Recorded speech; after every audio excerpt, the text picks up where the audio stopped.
Chapter. So I just want to welcome everybody to Conversations with a Millionaire. Today we have my good friend Aaron West. He's out of Modesto, California. He's in the real estate business. He's got a team. He's been in the business for 16 years, and they did $65 million last year, a year of pandemic and COVID, and 165 retail transactions.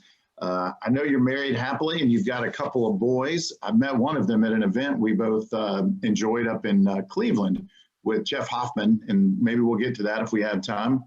Conversations with a Billionaire, nothing wrong with that. We had a really good time in Cleveland, as I said, but you're also an amazing health conscious individual. You love training and helping people build wealth. You help people get out of cycles that aren't working for them.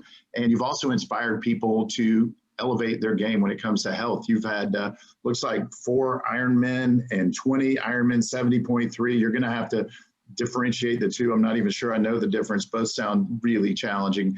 And along the way, in the last 3 years, you've coerced 22 people to join you and participate in Ironman type events. And you live in the space. I mean, obviously there's power of team and collaboration and joint accountability. And so welcome to our show, and we live stream this, and we also video and publish it later. So I can't wait to see the impact on our group, and I appreciate you for joining me today. So let's just start with your early days. Like, where did you start out? Maybe a little bit about growing up, because before you even answer, I know for a fact that you come from humble beginnings, and you're a humble guy and a fierce warrior at the same time, but you didn't just wake up on third base and, claiming to have hit a triple. I know this for a fact because we've shared personally. So maybe start out and where you started and give us a little backdrop and where you came from. Well, first of all, I want to thank you for the opportunity to chat with all of you guys. I appreciate the opportunity to share some knowledge. And it's amazing how when your life gets condensed into like 4 sentences, you sound so interesting. I'm really not that interesting of a guy, but man, that's pretty cool. I'm like, man, I want to meet that guy. Starting out but young, I mean, I'm the oldest of 6 kids. Growing up, when you have 6 kids, there's a lot of places for the money to go. And with 6 kids, I mean, it's just a side story. At one point, my younger brother and I were 15 and 13, and then I was 17 when my youngest brother was born. And we put my mom up on a pedestal, of course, growing up, and we had to, because that was really the only way we could keep my dad away from her. And so after the 6th kid, I was like, Dad, there's a reason for this. It has to stop. We can't do anymore. So, we grew up poor.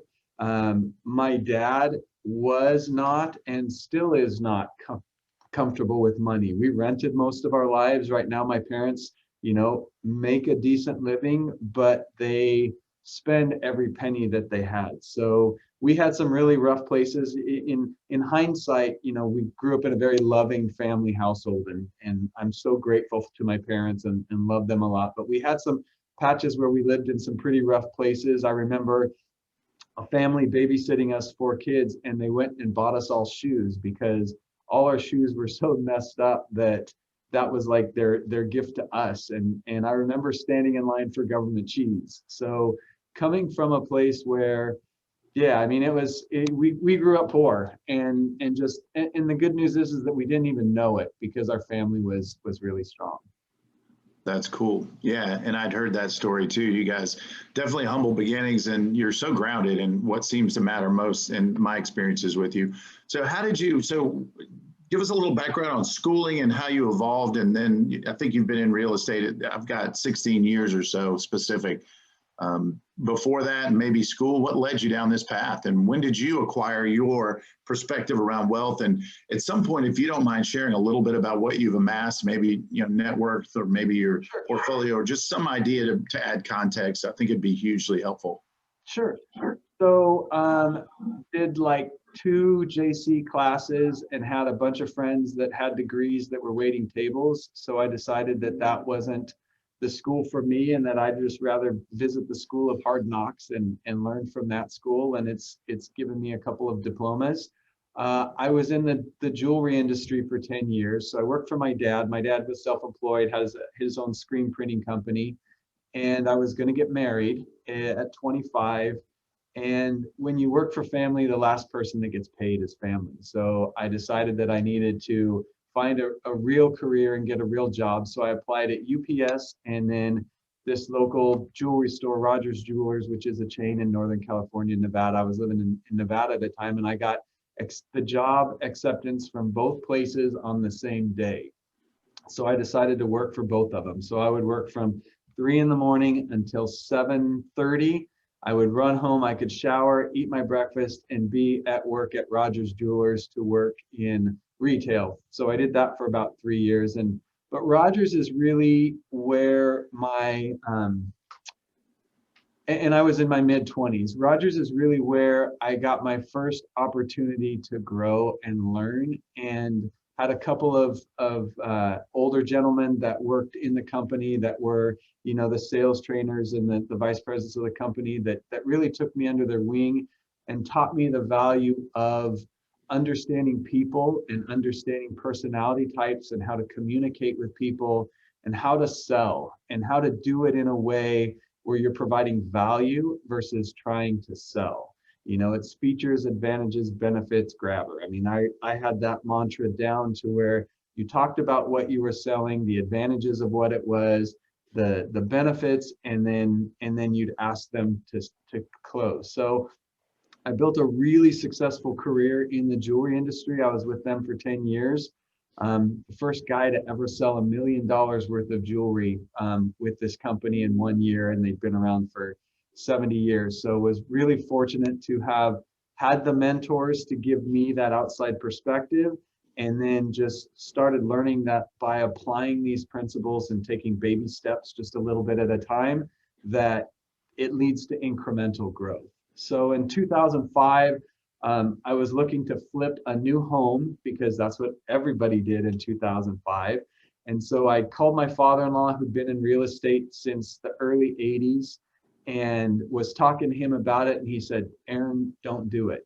He said, "You need to be in real estate to do that." He goes, "I wouldn't wish real estate on my worst enemy, Aaron, but you need to be in real estate." So I quit my job where I was making $135,000 a year, just flat out cold turkey, and got into real estate and went with the local brokerage that I'm still with now, and just started building my real estate career. And I think that when I joined real estate, when the market actually crashed and fell apart, was such a gift, because one of the things that I've learned is that adversity equals opportunity.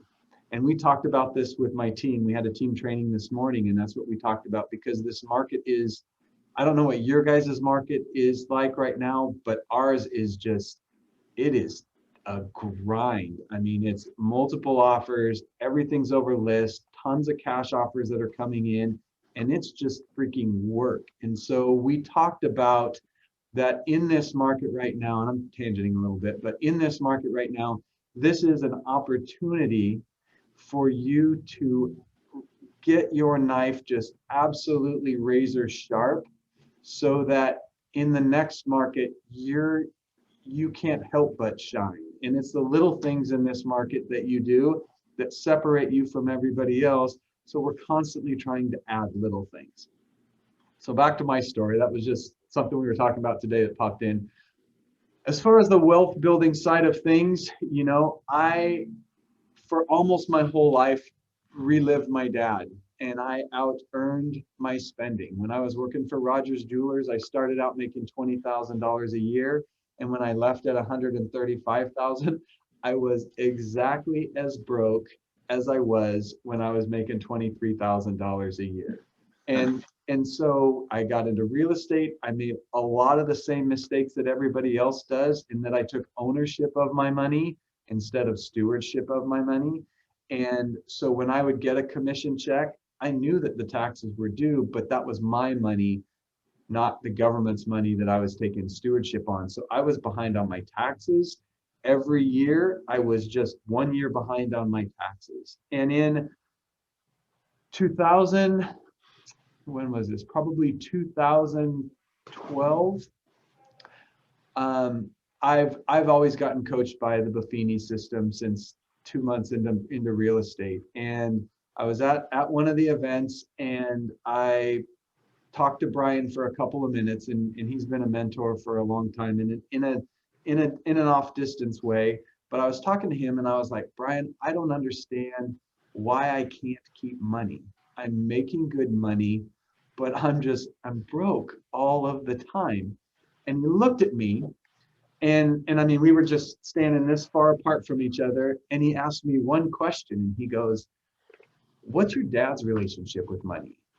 And it is, you have those life moments when your child is born, when you're standing on the top of a mountain and you look over clouds and you go, this is a moment that I will remember for the rest of my life. And that was a moment, I get emotional about it, just talking about it. I can't believe that, that I'll remember for the rest of my life, because it was like someone punched me in the stomach.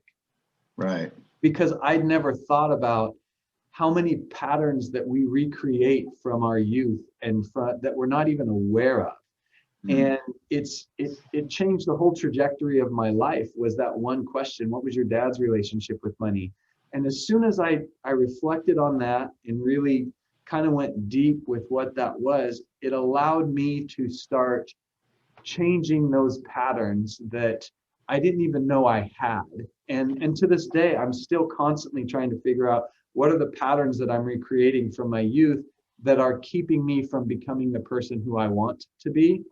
And so the first thing that I did to start building wealth was I changed the name of one of my bank accounts. And we all have a savings account, right? Which for all intents and purposes is not a savings account. It's an emergency account that as soon as the tires go bad, we pull out of that, because that's the easiest and safest place. So it's not black and white that you just don't touch that money, for most of us anyway, and for me for sure.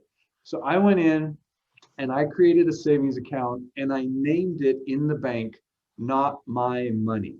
So that became my Not My Money account. And I would take a portion of every time I got paid, I would put that in my Not My Money account. And I made the commitment to myself that I would not pay my house payment before I touched that Not My Money account, because that Not My Money account was for the Aaron that I wanted to be, and the Aaron that I had the potential to be, and the financial place that I needed to be that person. And so I started putting money into that account, and then I started generating momentum, and I started seeing that there was money in the account that I wasn't touching. And the way that I tricked myself into feeling like I was broke all the time was that as soon as I had enough money to do something with that, as soon as there was enough money to buy something or buy an asset or do something with that money, I would immediately deploy that money, go back to zero, and Aaron was comfortable being broke again. And that was a pattern that I repeated for many, many years, so that because I hadn't grown myself enough to where I was really comfortable, truly comfortable with money, but I had put the discipline in place to where I could start building wealth.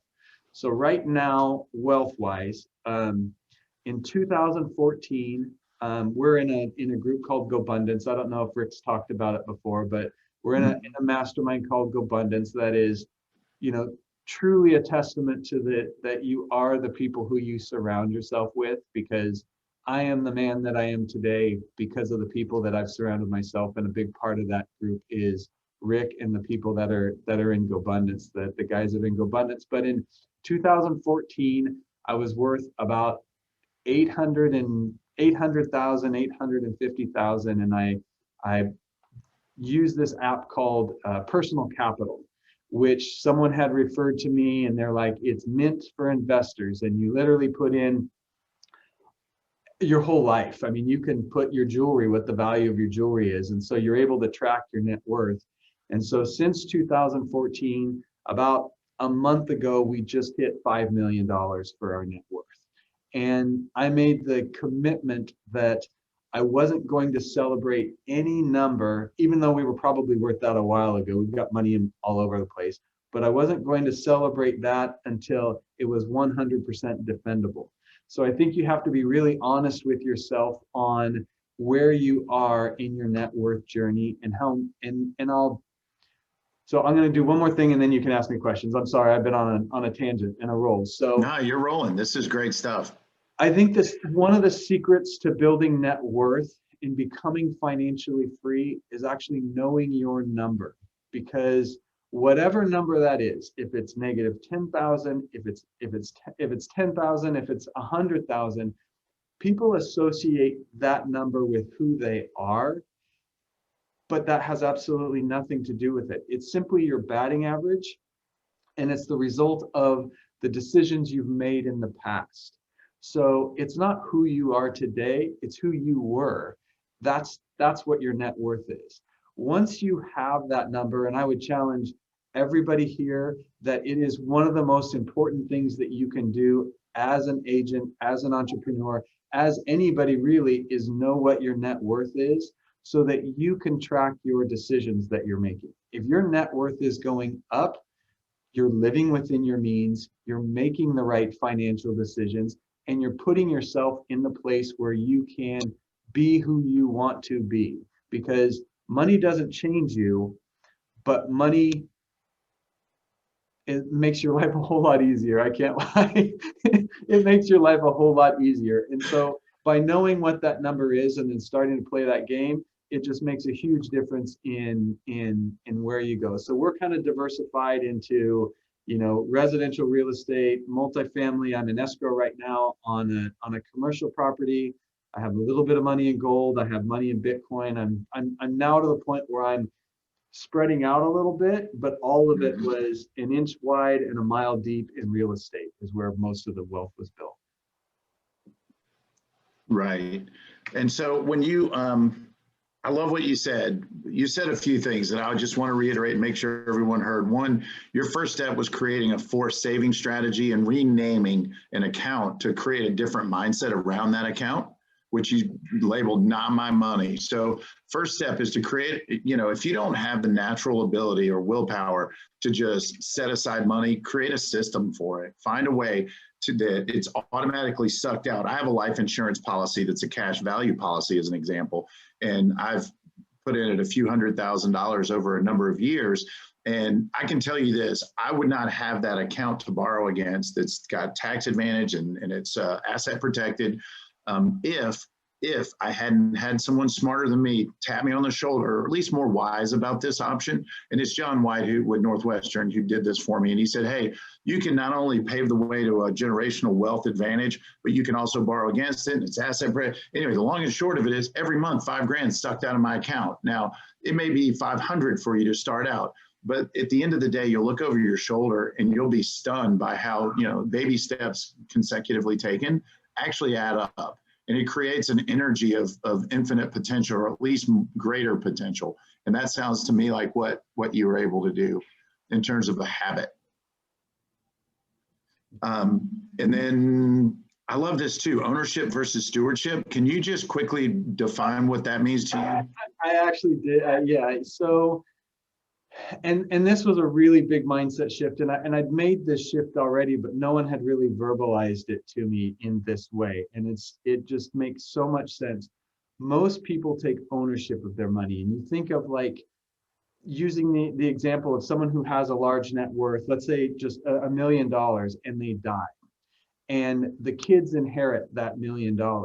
Those kids typically take ownership of that money and they immediately go out and start spending that money because they have ownership of it. Now, if you flip that script a little bit and that person dies and has $1 million and they make you the executor of the estate and they say, I want you to take care of this $1 million for my children, you now have stewardship of that money.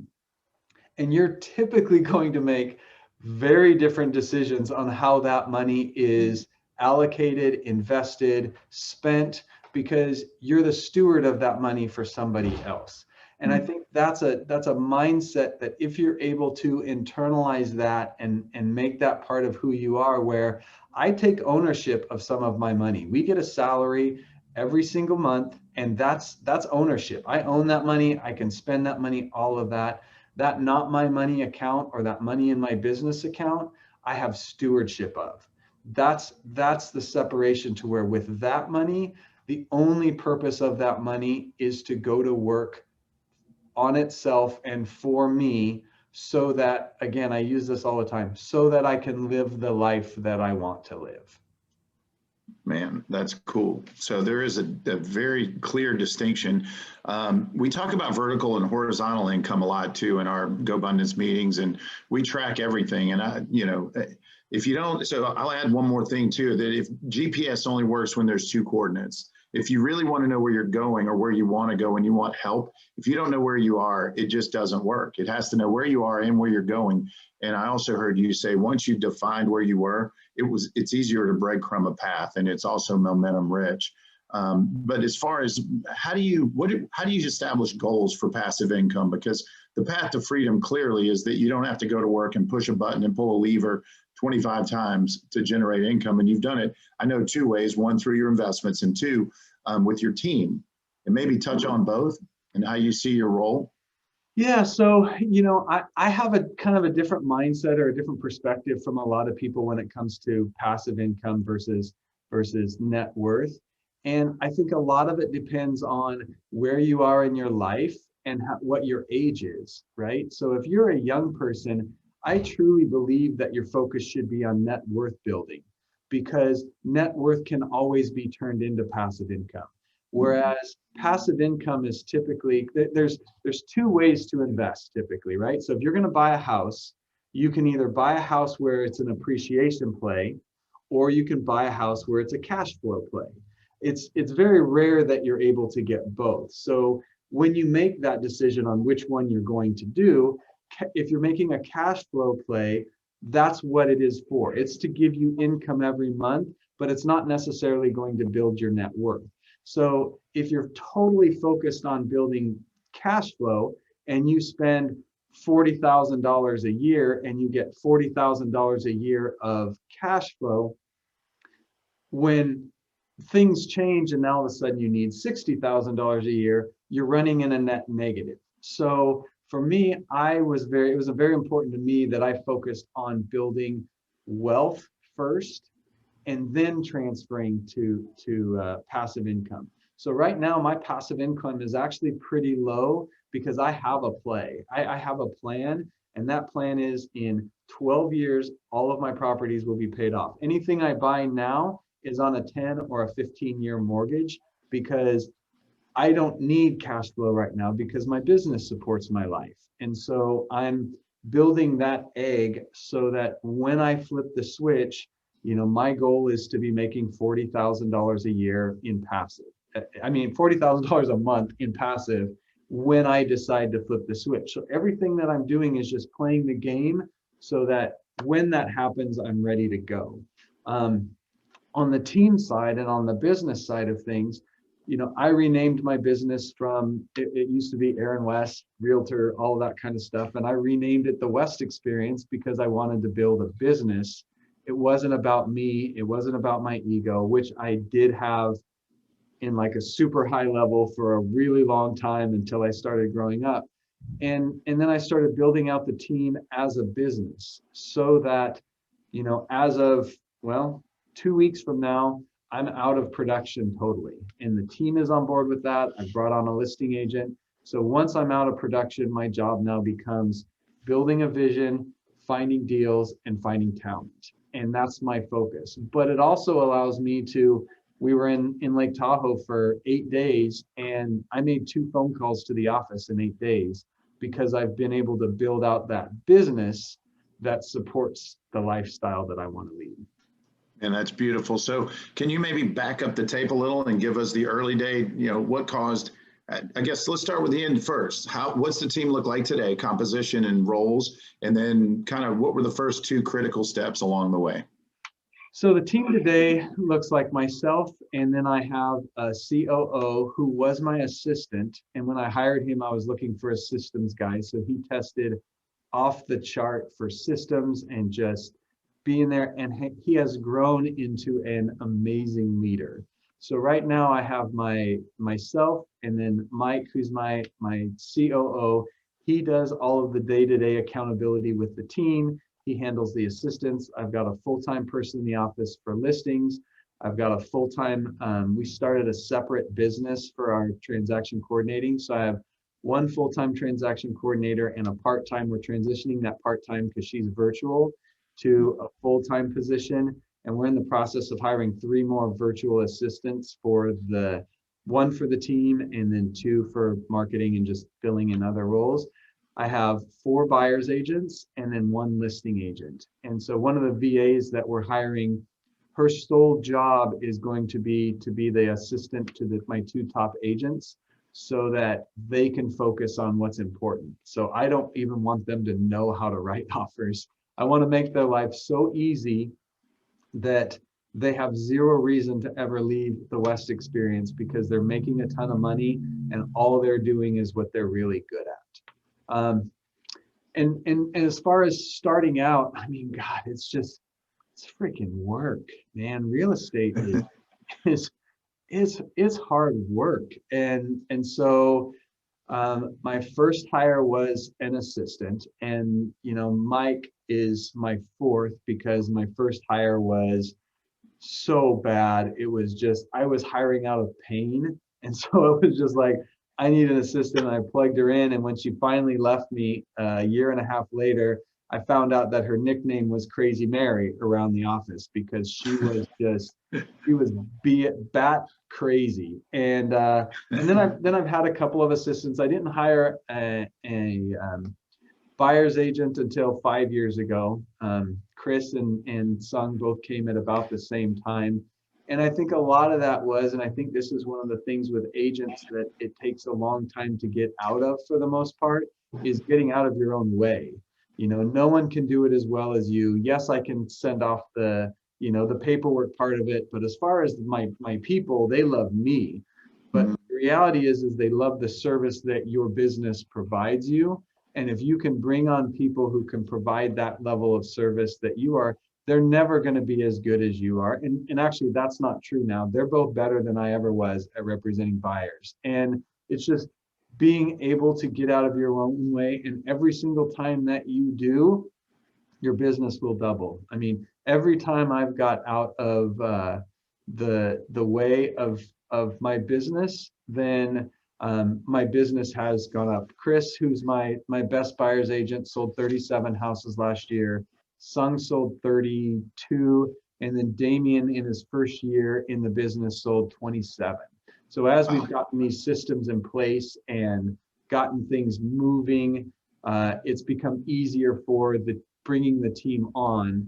And yes, I did $65 million worth of business last year. So then 165 transactions. So that was split up with me doing, I think, 70 listings, and then the rest was everybody else. What's the average sales price roughly in your market area? We're, I think, at about it was 350 for the market, and I think we were 395 or 410, somewhere around there. I can't remember the exact number, but somewhere around there.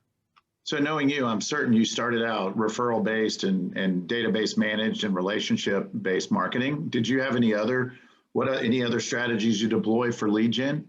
You know what? Until just a couple of years ago, that was it. I was like 95. We were doing 110 transactions, and it was like 96% referral based. So it was a really big part of our business, and we're really just now.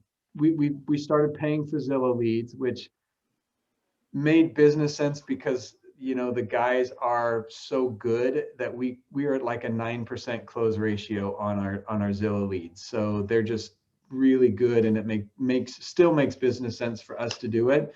But one of the things that I think I'm learning right now is that, and starting to make the changes, is that I was really good at serving clients and having them be advocates for it, but I was really bad at telling our story to the market and letting the market know how well we serve people and at the high level that we serve people. And so that's something that as an organization right now, we're really making a hard right turn and doing a lot more into the social media, to the other places that you can go to start generating business. We're doing mailers this year at a really high level. We've started to do those. So we're just trying to go a little bit deeper. One thing that I will, just for everybody that's on this call, one of the most important things you can do is create third-party authority, and that's through your reviews. So Zillow and Google reviews are the two places that I think have found. But the secret sauce is that don't just ask for a review. Remind them of a problem that you solved during the escrow or during the time that you were working with them, and then ask them to put that into their review. So if you beat out 15 other offers to get their offer accepted, or if you're representing the seller and there was a $10,000 request for repairs and you negotiated it down to $1,500, or the lender was non-responsive and you were just on them like white on rice to keep everything on there. Remind them of that so that when they leave their review, they're showing that you're a professional and that you're a problem solver. And you want to remind them, you want those reviews to be challenges that people who are coming into the market that will resonate with them. So it's, you were super communicative, you were a really great negotiator, you were on it like white on rice, so that when they go to Zillow or Google or wherever it is that they go to read your reviews, because every single person does, you're giving them a reason to work with you other than just, George was a great guy, I loved working with him and I definitely work with him again.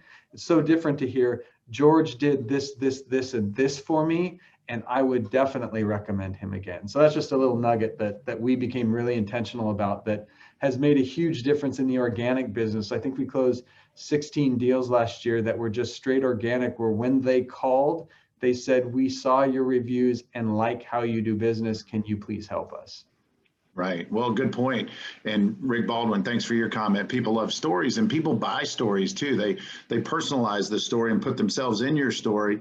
And if the story's, great guys, awesome, loved them, that's just not personalized enough that people can plant their own, energy inside of your story in advance. And that gives, it's obviously you're paving a way to trust and to heighten, a better starting place.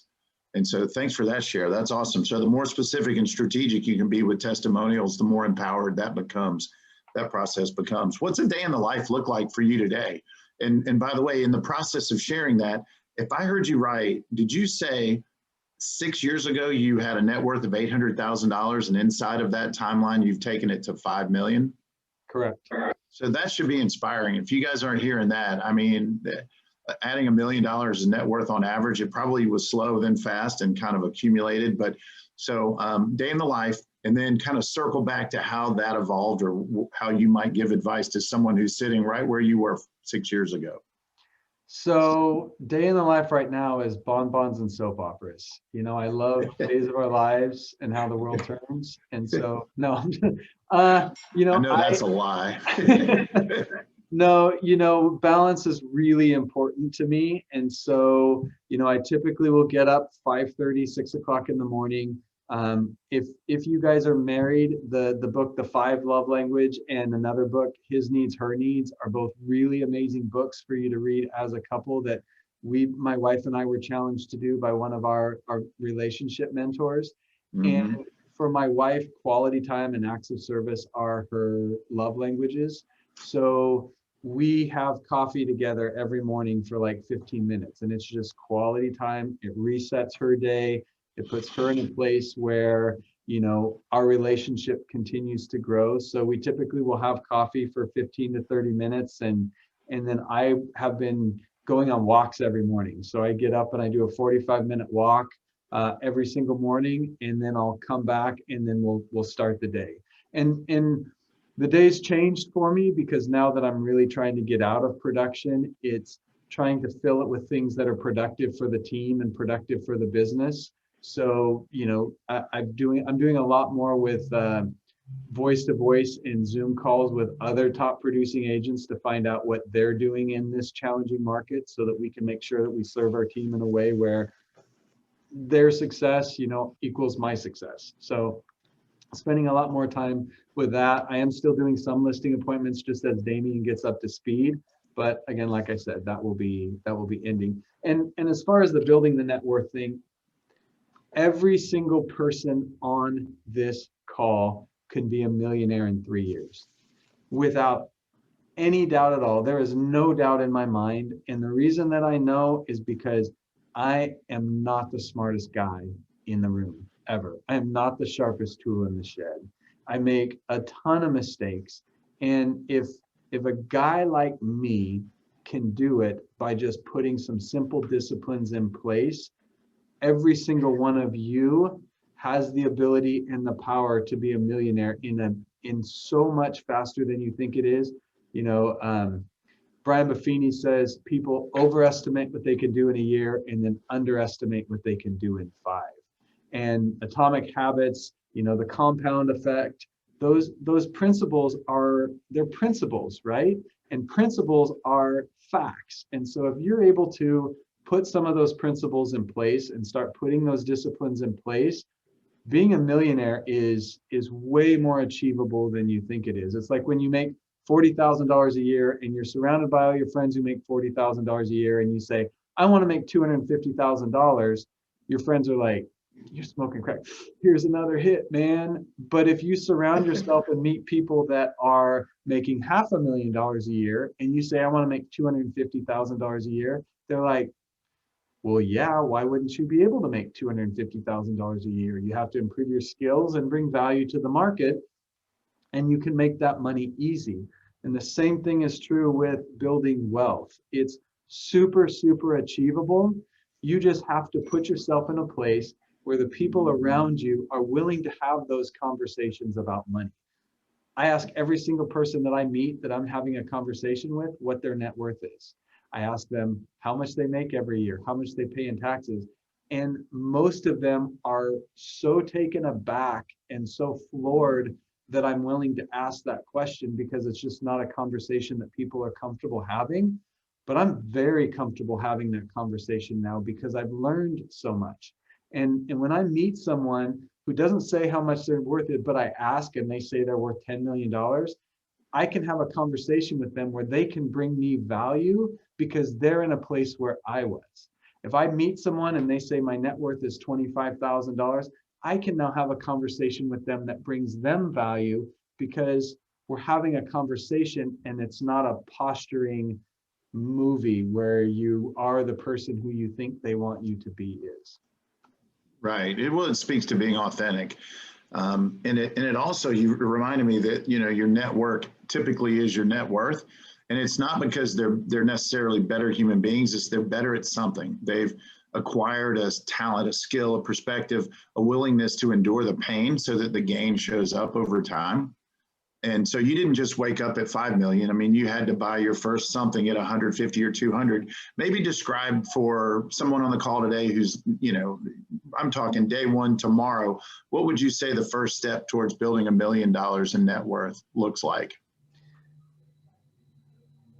Well, first off, everybody that's listening to this is already a millionaire in one or two areas of their life. Millionaire is just a number that is attached to cash.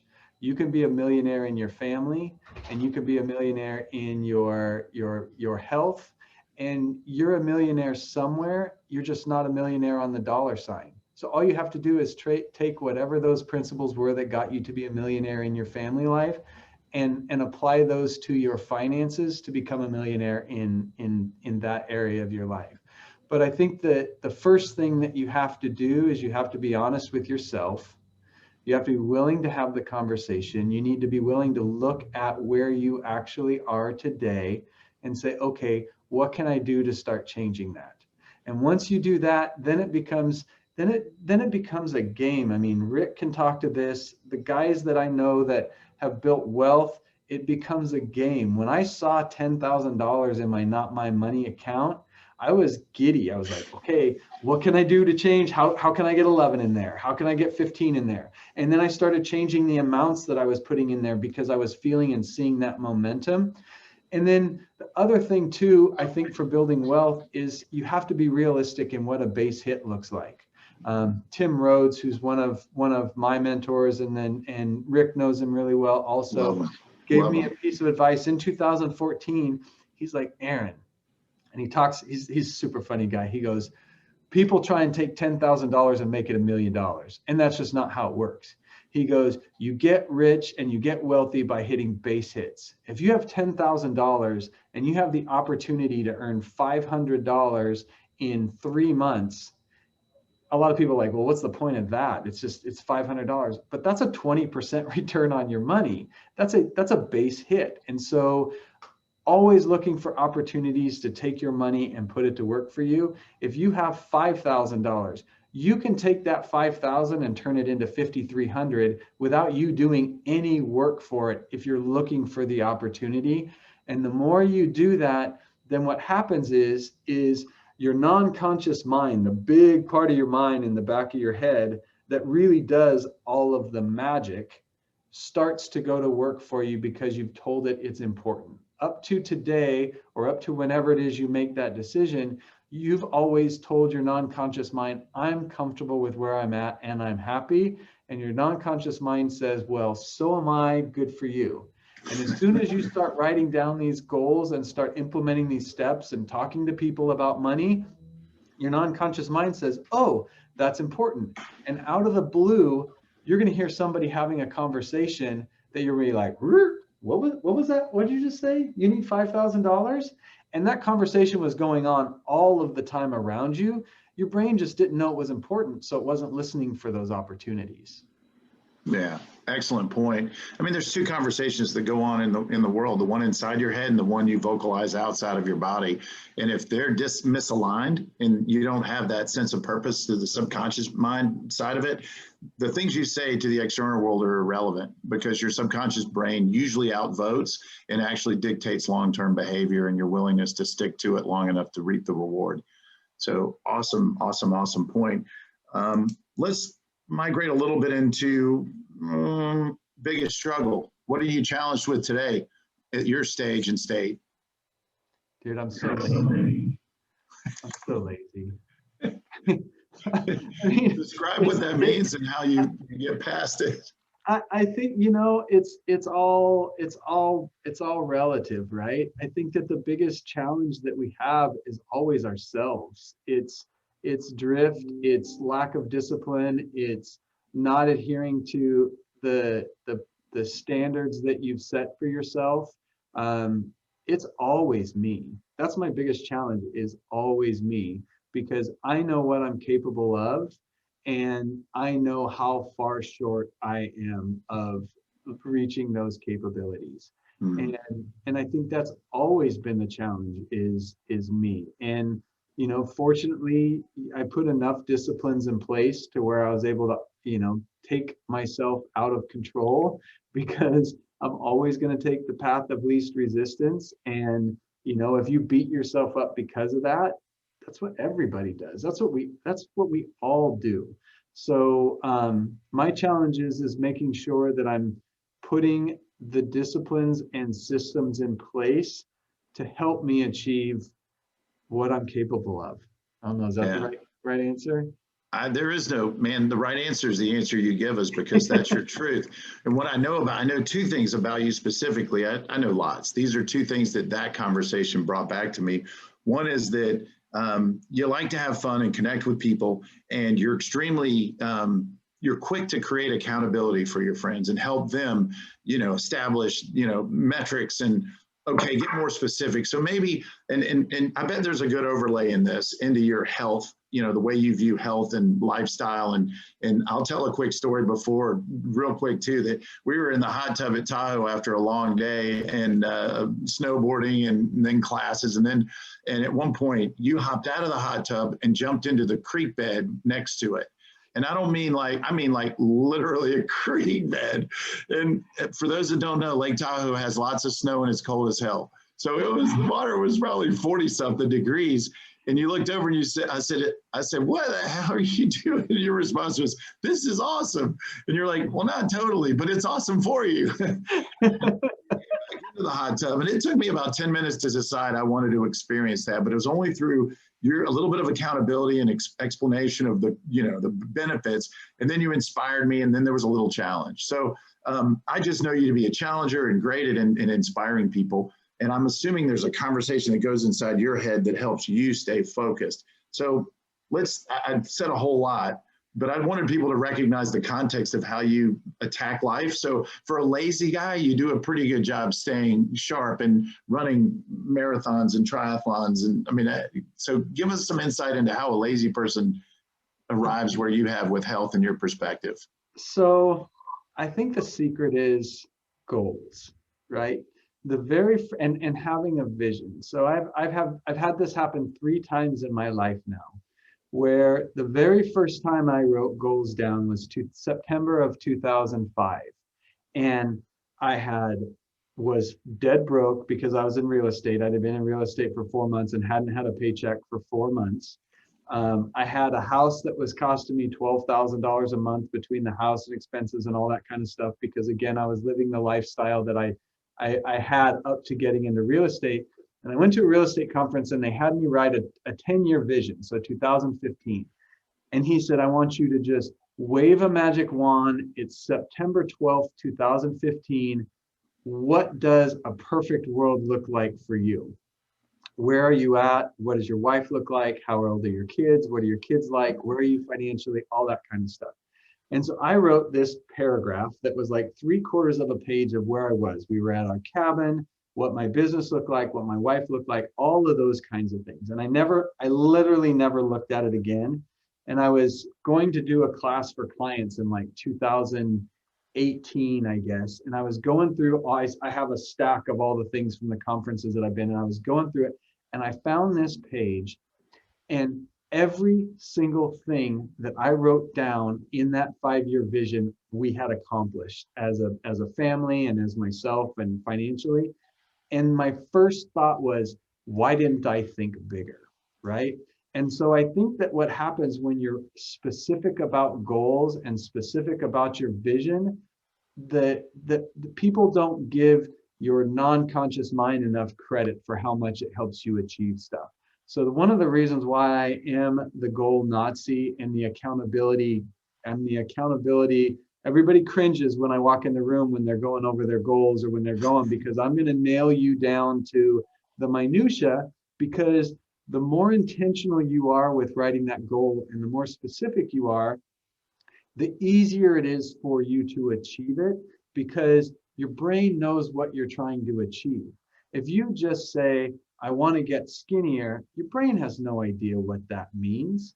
I want to lose 10 pounds by April 1st by eating 2 meals a day that are, whole food meals, and then exercising 5 times a week. Those are all trackable things that your brain can go, okay, what do we need to do to achieve that? And how can we as a team, the back of your brain and the front of your brain and your heart, how can we as a team achieve those things? And so it's being specific with your goals and then thinking bigger. The other 2 times I wrote a goal, I wrote a 5-year vision in 2012 that in 2017, when I found it, I called my wife and I said, I'm tripping right now, because I had written about taking a trip with my family to Germany in 2017, doing Ironman Roth, what my boys were like, that I had 2 buyer's agents, that I had an amazing assistant, and every single one of those things to the dollar, within about $100,000 of what I thought my business was going to be doing. I was within $100,000 for what my yearly business was doing in 2017 that I wrote in 2012. And it freaked me the heck out, because I realized I had put a ceiling on myself. And what would have happened if I'd have written a bigger goal? Would I have achieved that? And I think the answer is yes. Yeah. Well, one thing's for sure, you'll never outrun the internal barometer of what you think you deserve and what success looks like. If you can't fix the inside, the outside's not going to stay, on point long enough. That's a cool story. So how did you get into triathlons and where did that start? So it started, I had a neighbor across the street who, this is like 2002. So I had a neighbor across the street that in Ironman, Kona is the world championships. They show it on NBC every year. A lot of people have Yeah. seen it. And back in the day, they used to have a lottery where they would draw 100 just random people or 150 random people who didn't qualify for it to go do the race. And so he had gotten drawn for it. So he was doing the race. And so him and I were cycling and running together. I'd never really swam or anything, but I was fit. And he goes, dude, you should do a triathlon. So I said, all right. And we've got a couple minutes. So this story will take a couple minutes, but he said, you should do a triathlon. And I said, okay, I'll go do a triathlon.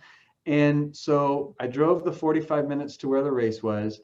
All I was wearing was like a Speedo and a heart rate monitor. Didn't have a wetsuit, didn't have anything. We walked down on the beach and I go, okay, where are we swimming? And the guy goes, just keep the buoys to your right. And I went, you mean that buoy and then that buoy and then that buoy over there? And so I jumped in the water, and I grew up in the water, but I never swam. And there's a huge difference. So I remember about 100 yards out, I saw the wave just pulling away from me. And then it turned into an act of survival. And I mean, I was dog paddling, side stroking, all that kind of stuff. I got passed by 3 waves. I got on the bike, and coming out of the water, they always have a photographer. It's like at marathons, there's photographers taking pictures, and everybody's coming out of the water and they're ripping their wetsuit off and they're like this. And the picture of me was like this coming out of the, it's my favorite picture ever. I have it still to this day. I bought it in 2002, but I got passed by a mountain bike on my road bike. And then on the run, which was more like a walk, they put your age on the back of your calf for 2 reasons. One, so that if you are competitive, you know if you're racing against a guy that's your same age group, because they separate it by age groups. And then they do it to humiliate people. And so I was on this run, and this woman who was 62 years old, I'll never forget that, tapped me on the shoulder and said, "It's okay, honey, you can do it," and then took off running away from me. And I remember thinking, if I ever catch you, and I never saw her again, of course. And then at the very, very end of the race, it was this huge park, and it was this long straightaway that was literally probably almost half a mile. So you could see the thing. So I turned the corner and I'm like, you have to run this last part. And I'm way at the back of the field, but I hear this roar of all these people cheering and everything. And I'm like, that's so cool. And then I hear someone go, "Get him, Kelly, you can get him." And I turn around, and there's this overweight woman in her mid-30s just barreling down on me, just coming after me. And everybody in the whole crowd is cheering her on to pass this 30-year-old fit guy.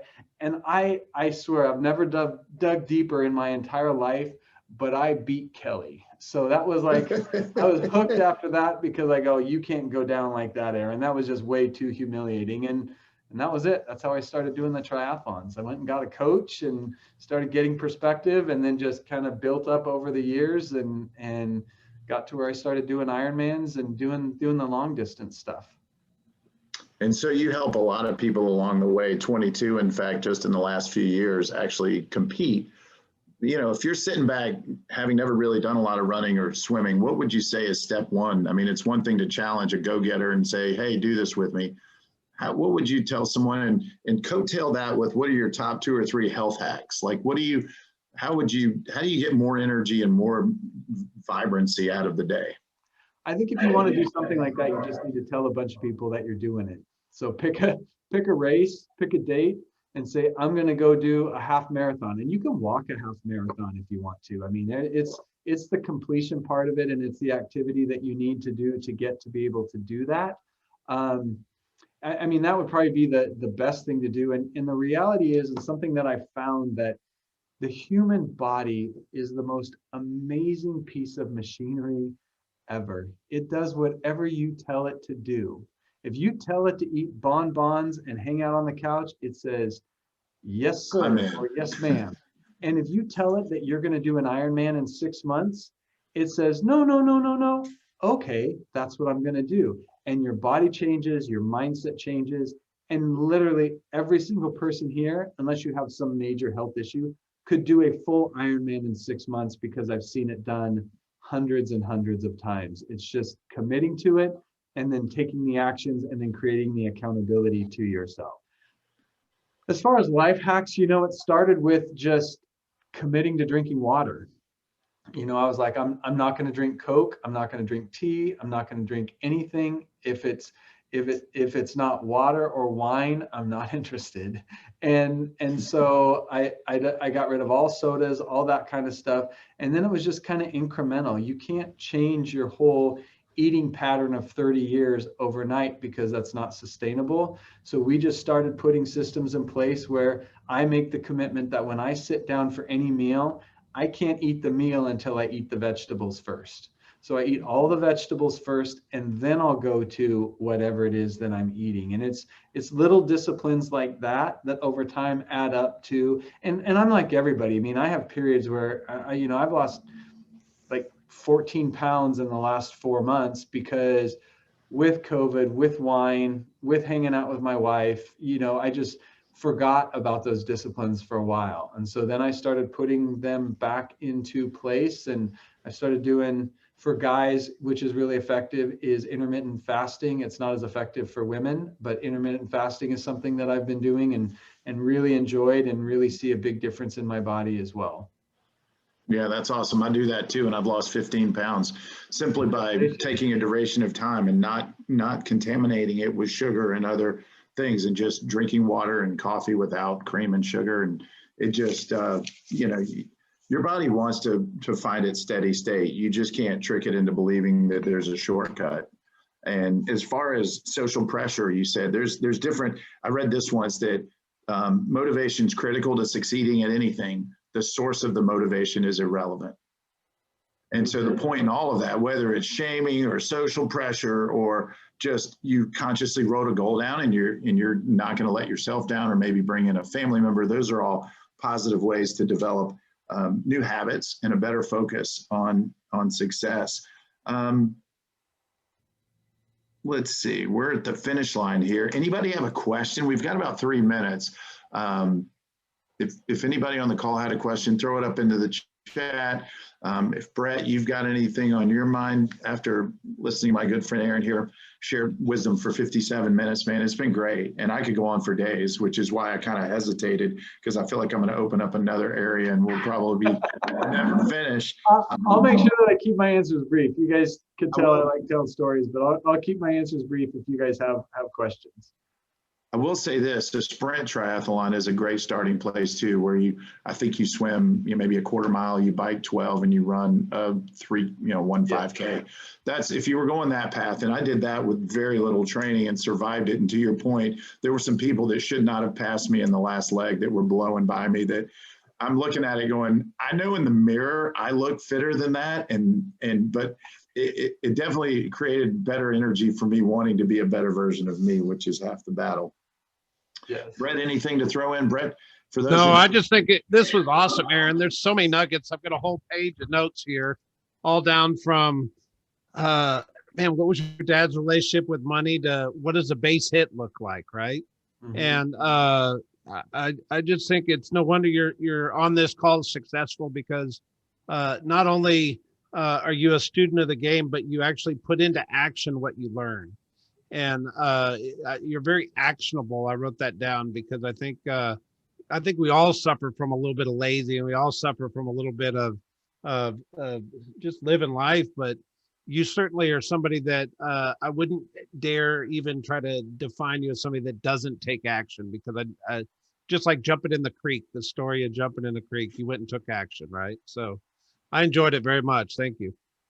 And I would say this to the people that are listening, is that life is freaking hard, right? I mean, there's always something that gets thrown in your face, and there's always something that's a challenge in our lives. It's just, life is hard. And at the same time, it's so easy too. There are areas where we struggle every single day. I don't think there's any such thing as balance. I think it's balancing. It's this pendulum of going out of balance so that the next swing, you're a little bit closer to the center and a little bit closer to the center and a little bit closer to the center. And, you know, my earnest desire for all of you is that you understand that life is balance, and whenever you're in a dark place, it's temporary. And to ask yourself, what are the one or two things that I can do to start taking steps to move myself out of this dark place? If you're broke, that's a temporary, you know, broke is a state of account, poor is a state of mind. If you have either one of those, understanding which one it is that you have and then starting to address that is how you start making changes and how you start changing your life. And I'm no different than any of you at all. I mean, I have a ton of challenges still. I've been to some really dark places. My wife and I have had issues that we have, thank God, worked through. And, you know, everybody puts on this facade of like, I'm a millionaire, I'm a triathlete, everything is great. And that's just BS. I mean, it's freaking hard. And so know that whatever it is that you're going through is temporary, and know that whatever you want to achieve is so achievable if you just start taking the steps and start allowing other people to help you on your journey. And that's beautiful.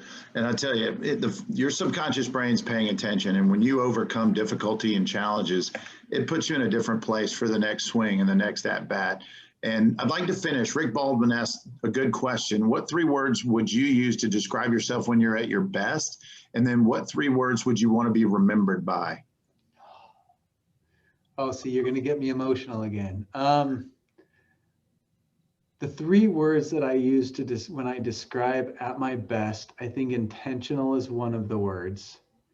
God, that's a great question. Who asked that? That's Rick Baldwin, my buddy Rick Baldwin. That, you're going to make me noodle on that for a while, I think, because I don't ever ask myself those questions. I think intentional.